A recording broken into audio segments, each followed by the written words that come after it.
मामला है आपका जो आज आप एसएसपी कार्यालय आई हैं? जी, मैं एक लड़के से प्यार करती थी। कांदरपुर की रहने वाली हूँ मैं, और लड़का भी कांदरपुर का ही है। मैं उससे प्यार करती थी, फिर हम लोगों में पति पत्नी की तरह संबंध भी बने 3-4 बार। और अब वो पहले तो मुझे शादी का लालच देके तो मेरे साथ पति पत्नी की तरह संबंध बना है, और फिर बाद में मना करने लगा। जब हम लोगों के साथ पति पत्नी की तरह संबंध बन गया, उसके बाद मना करने लगा, नहीं हम शादी नहीं करेंगे। बोल रहा है, गंदी गंदी गाली देने लगा था फ़ोन पे, जाओ तुम्हें जो कुछ कर मिले कर लो जाके। फिर उसके दूसरे दिन को मैं थाने चले गई थी, कैंट थाने। फिर वहाँ पर मेरी सुनवाई हुई थी उस दिन। फिर लड़के को लेके आए थे, 2 सिपाही गए थे, तो लेके आए थे उनको। तो लड़का जेल जाने वाला था, 24 घंटे से थाने में ही हो गए। तो उसके बाप ने हमारे हाथ पैर जोड़े, नहीं हम शादी करने के लिए तैयार हैं, बस तुम अभी अपना सिर्फ अपना बयान वापिस ले लो, फिर हम शादी करवाएंगे 9 ध्रुवों में। तो हमने ठीक है, तो हमारे दिनेश अंकल ने हमारा फैसला करवाया था, अपनी मोहर लगा के हमारा फैसला हुआ था 9 ध्रुवों में शादी करवाएंगे। और ये फिर बाद में जब 9 दुर्गे आए, तो हमारी मम्मी और हम गए थे उनके पास, वकील के पास। वकील उसके बाप माँ बाप को ही बुलाया था, मगर वो लोग अब मना करने लगे, नहीं हम शादी नहीं करवाएंगे। हमें लड़का कर भी लेगा जबरदस्ती शादी, तो 2 महीने के बाद या 3 महीने के बाद छोड़ देगा। लड़के का नाम क्या है? विशाल। विशाल कहाँ का रहने वाला है ये? कांदरपुर का ही है, जहाँ आपके पर हाँ जहाँ आपके मैं गाँव का ही रहती है? है। हाँ, आप क्या चाहते हो? मैं यही चाहती हूँ, अगर वो मुझसे शादी नहीं कर रहा तो मैं यही चाहती हूँ उसे सजा मिले। हाँ सर, आपका फ़खरुद्दीन। अच्छा, तो ये पूजा को जानते हैं आप? और ये विशाल? विशाल को भी जानता है। अच्छा, तो ये जो मामला है लड़की का, ये विशाल का और पूजा क्या मामला है? ये एक्चुअल में थाने लड़की पूजा, तो ये विशाल के जो बाप हैं वो मेरे पास आए, और पूजा की माँ भी आई कि वो उसे लड़की को लेके आने थाने से। चलो वो आ नहीं रही है, तो मैंने कहा चलो। तो मैंने जाके थाने में लड़की से बात करी, मैंने कहा छोड़ ये सब कुछ।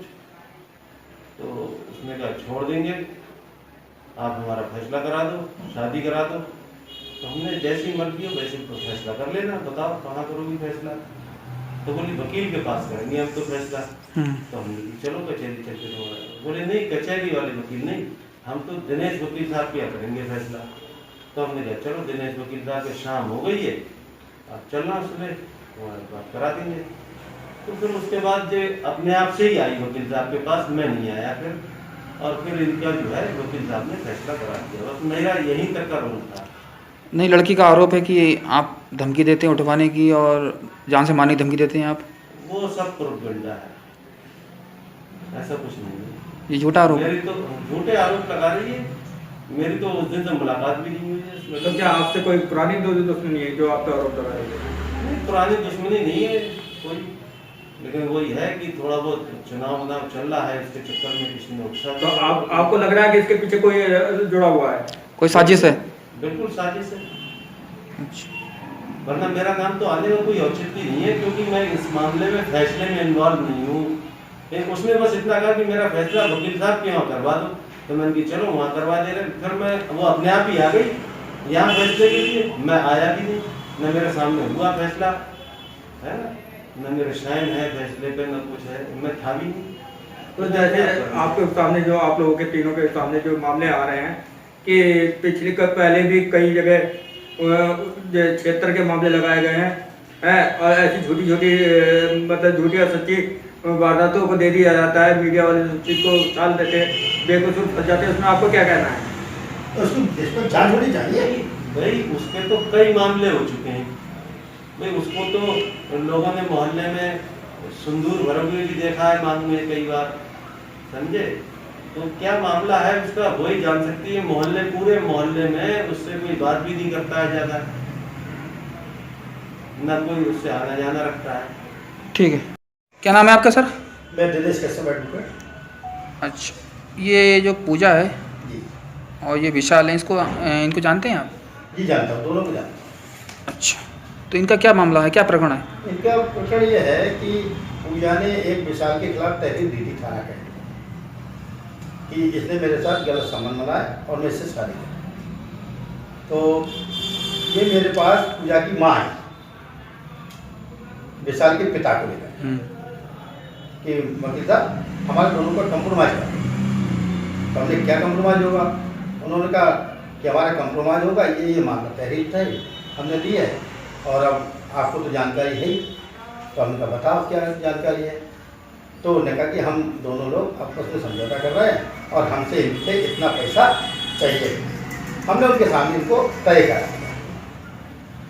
अच्छा। जब तय हो गया तो हमने कंप्रोमाइज़ लिख दिया और कंप्रोमाइज़ लिख करके देने के बाद में इनको हमने पैसा दे दिया विशाल के पिता से लेकर के। विशाल के पिता से लेकर के तो हमने उस समय तय हो गया तो उनका लिख दो ये पैसा भी। तो उन्होंने कहा हम तो आपके पुराने क्लाइंट हैं और ये हमारी पुरानी क्लाइंट है, हमने 15 साल में 10-15 साल में इसके मुकदमे भी हमारे पास चल रहे थे, एक दो पहले भी चल रहे थे, एक दो खत्म हो गए। तो उस विश्वास पे हमने इसको पैसा दे दिया। अब पैसा देने के बाद ये मुकर गई। मुकरने के बाद हमने इनसे कहा भाई तुम उनने उनसे जब फैसला कर लिया तो क्यों अब ये विवाद कर रही है? फिर विवाद करने लगी। हमारे पास 27 तारीख को 28 तारीख को ये आई, बोले हमारे साथ लड़की का अपहरण कर लिया। तो हमने किसने कर लिया? बोले इन्होंने अपहरण कर लिया।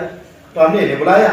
जब हमने इन्हें बुलाया तो ये बोले भाई हमसे क्या मतलब? और वास्तविकता बात सही है क्योंकि हम तो गांव में रहते हैं, दोनों गांव के तो हमें जानकारी भी है दोनों गांव की कैसे लोग हैं ये। इत्तेफाक हुआ कि इसकी लड़की आ गई कहीं से, तो हमारे पास आई, बोले साहब हमारी लड़की नाराज होकर चली गई थी, अब ये आ गई। अब ये सिर्फ यही है कि पैसा ऐंठने की वजह से फिर से साहब कि हमें और पैसा चाहिए, हमें और पैसा चाहिए। इससे पहले भी एक प्रकरण इनका हुआ, करेली के जाहिर में बूढ़ा है, उससे भी मैंने निपटवाया था इनको और इन्होंने फिर 15 दिन के बाद उस पर एफ.आई.आर कराई और वो जेल में गया। आज भी वो मुकदमा पेंडिंग में न्यायालय में चल रहा है। अब इस तरीके की फ्रॉड कर रहे हैं। अब हमको भी आज हमारे पास भी नहीं कचहरी, तो हमने कहा क्यों परेशान कर रही खामोखाई क्यों? तो वो हमको भी धमकी दे करके गई कि देखता हूँ कौन भरी कचहरी पे हमको धमकी दे के गई कि अब तुम भी नहीं बचोगे। अच्छा, वो लड़की का आरोप है कि आप लोग धमकी देते हैं उठवाने की घर से। देखिए धमकी, अब ये तो आप इसकी विवेचना हो निष्पक्ष। हम तो एक एडवोकेट है और एडवोकेट की क्या पोजीशन होती है, एडवोकेट किस स्थिति में होता है, वो खुद ही भयभीत होता है कि वो हमें धमकी दे रही था, हम आपको जेल भिजवा देंगे, तो हम इसको क्या धमकी देंगे? तो ये जो आरोप लग रहे हैं झूठे हैं? बिल्कुल झूठे।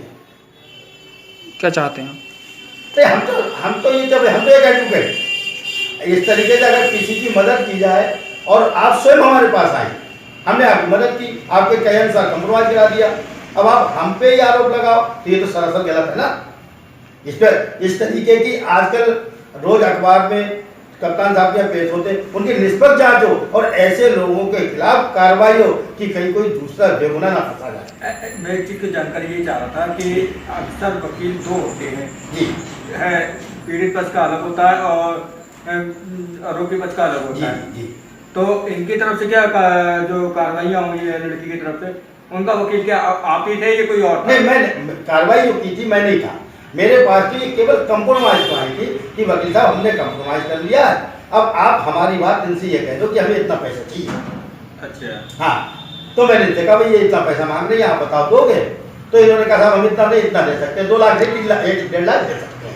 तो हमने कहा बताओ, दोनों का कंप्रोमाइज हो गया, हमने इनसे लेकर के इनको पैसा दिला दिया। तो ऐसे मामले में आपके पास 2-3 मामले आए, 2-3 बार में आपसे समझौता कराया गया है जी। तो अक्सर मकान की रजिस्ट्री भी होती है, तो 2 प्रकार की होती है, एक अलग होती है और एक अलग होती है, एक लेन देन की होती है अलग।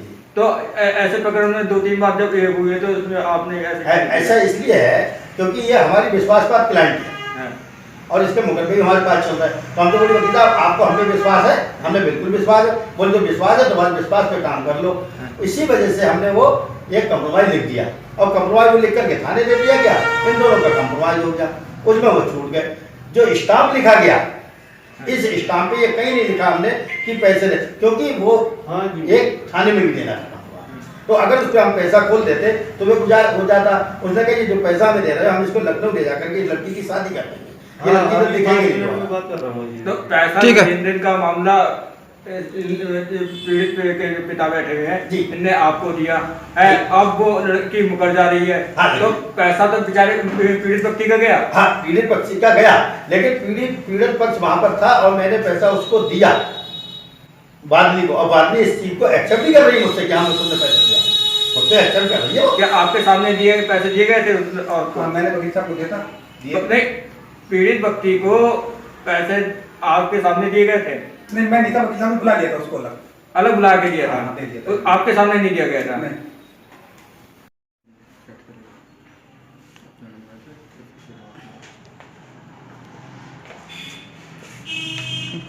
आपका नाम क्या है भैया? मेरा नाम नरेंद्र पाल। विशाल कौन है? विशाल मेरा बेटा है। अच्छा, तो ये बेटा कहाँ रहता है? बेटा ही रहता है, मेरे पास रहता था। पास में रहता है? हाँ जी। अच्छा अच्छा।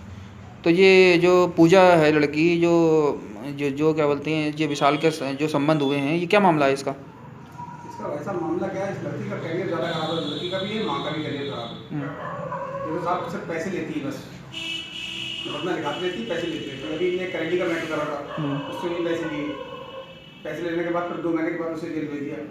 अब इसने मेरे लिए भी कहा, मेरे बेटे के लिए, तो मेरे बेटे को पुलिस भी ले गई पकड़ के। मेरे बेटे को पुलिस ले गई पकड़ के, तो वहाँ पर जब बैठ के बातचीत हुई, रात को हम लौट के आए, तो इसी ने कहा कि मेरे वकील साहब को, मैंने कहा चलो मैं शादी कर दूँगा, शादी नहीं राजी। इनने वकील साहब के पास लाए।